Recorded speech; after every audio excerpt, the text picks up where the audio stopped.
Passa voando, porque são muitas informações, é bem importante. Agora vamos falar da injeção da vacina, né? Eu não sei quantas vacinas existem, que eu não estou acompanhando, mas eu sei que parece que o Brasil tem uma, que tem outra, tem duas, tem um monte de vacina. Aí, ultimamente, as pessoas que eu conheço que tomaram a vacina, eu ainda não tomei, vou deixar bem claro, eu sou a favor da vacina, meus filhos tomam todas as vacinas, eu tomo todas as vacinas e eu recomendo que todas as pessoas tomem as vacinas que ela achar que devem tomar. Eu não tomei ainda esta, porque é uma vacina muito nova, não foi testada, ela está sendo testada agora nas pessoas. E se eu tiver que tomar para fazer uma viagem, eu vou tomar, só estou deixando bem claro isso aqui na frente, antes de alguém criticar ou falar que minha opinião, alguém falar qual que é a minha opinião, essa é a minha opinião. Se você tomou, se você quer tomar, parabéns, tome mesmo, aproveita, tá? Se é isso que você quer. E eu não tomei ainda, porque eu estou esperando ver o que vai dar. E algumas pessoas, uns amigos meus que tomaram as últimas, falaram que está doendo, principalmente a segunda dose, falaram que está doendo muito o braço, depois passa, depois uns 2, 3 dias passa, e fica com uma tocinha e depois acaba. Mas eu vi no teu Instagram, esta semana, que muitas pessoas tiveram problema no coração, ganharam algum tipo de doença no coração. O que é exatamente? Exato, Paulo. O que é que aconteceu? O FDA e o CDC revelou ontem, né, divulgou ontem um relatório do VAERS, né, que é exatamente as pessoas que estão sentindo reações adversas à vacina, eles fazem esse report para o VAERS, e médicos também. E são quase 800, né, fica ali o número 700 e algum quebrado, quase 800 notificações de inflamação cardíaca após a vacinação da Covid-19 nos Estados Unidos, principalmente entre adolescentes e jovens, que é o grupo que começou a se vacinar mais recente, né, Paula, aqui nos Estados Unidos. Então, quase 800, né, que se chama o quê? Miocardite, né? Miocardite é o nome oficial dessa inflamação do coração. Qual foi a vacina? Foram observados em todas as vacinas com essa tecnologia do RNA mensageiro, né? Ou seja, a Pfizer e a Moderna. Aqui nos Estados Unidos nós temos a Pfizer, a Moderna e a Janssen, né? Que é da Johnson & Johnson.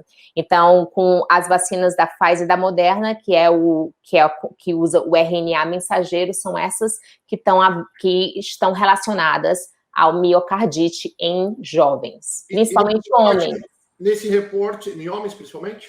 Principalmente homens. Ele fala se são pessoas que têm algum tipo de doença, que é uma coisa que... Não, são jovens saudáveis, Paulo, são jovens saudáveis, adolescentes, ó, você vê aqui a matéria do Epoch Time, né?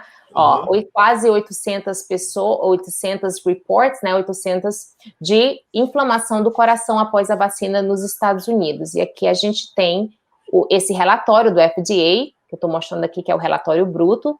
Vocês viram a matéria, mas aqui é a fonte de onde vem todas as informações. Aqui você tem, ó, vou passando aqui para a nossa página, pronto, aqui, ó. Exatamente, ó, miocardites, né, miocardite, periocardites, que foram reportadas para o VAERS até maio, tá, gente? Então, esse número pode ser muito maior, é o que os médicos estão falando, os médicos estão dizendo que esse número é muito maior, porque que a gente só tem até maio, e esse grupo, que é o grupo de adolescentes, né, de adolescentes e jovens, eles começaram a se vacinar agora mais recente. Então, você tem aqui da Pfizer, ó, após a primeira dose, a miocardite reported, né, que foram diagnosticados após a primeira dose, você teve 116 pessoas, da Moderna 100, totalizando 216. E após a segunda dose, que é o que está sendo mais visto, né, após a segunda dose, você teve 372 casos da Pfizer, e 201 da Moderna, totalizando 573, então você tem aqui, né, a soma dos dois, quase 800. E aqui, eles têm eu acho que eles têm aqui o chest pains, que são os sintomas, então a maioria deles sentem dor no peito, tá, a maioria tem dor no peito, e também elevação, né, dos batimentos cardíacos, ó. Você pode ver aqui. Então, é bem preocupante, porque o que é que os médicos estão alertando? Está acontecendo com um grupo de idade que não corre grande risco para a Covid-19, né? Que não corre o risco de desenvolver. E talvez não precisaria estar tomando a vacina. Exatamente, esse é o ponto. Então tá aqui as idades, ó, são grupos de idade, ó, 12 anos, 15, 16, 17, 18 e 24, então são jovens saudáveis, que estão desenvolvendo problemas. Para quem não sabe, miocardite, você tem que ser hospitalizada, a maioria dos casos, né?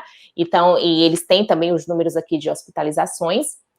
Então, são jovens saudáveis que estão tendo essa reação, ó, todo grupo de idade. Ó, você pode ver aqui, ó, que o grupo de 65 anos, vocês estão acompanhando, ó, você tem 0,9, né, então foi pouco, enquanto esse grupo aqui de adolescentes, ó, 35, 20, 22, né, então esse é um grupo.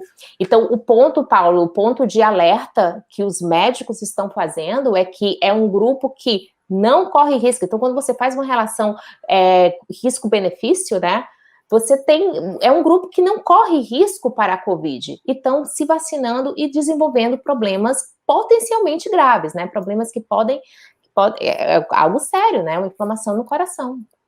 Uau! Lembrando, pessoal, não é que nós somos, eu até conversei com a Kênia, ela é a favor da vacina, ela toma vacina, os filhos tomam vacina, todos. É só essa vacina que não foi estudada ainda, né? Então, é a mesma coisa, a gente cria uma sopa e nós somos o primeiro a experimentar aquela sopa, né? Então, a diferença da sopa com a vacina é que a sopa, geralmente, você vai fazer saudável. E a vacina, a gente não sabe do que ela foi feita e quais são as reações que ela vai dar no corpo de cada pessoa. Né? Então, esse é o único motivo que as pessoas que não tomaram vacina estão meio com medo, né? Por causa disso. Sim, inclusive o CDC, ele anunciou, né, que vai fazer uma reunião de emergência com relação a esses casos, né, para analisar esses casos, mas até então eles não suspenderam as vacinas para esse grupo, né, mas é de cada um, né.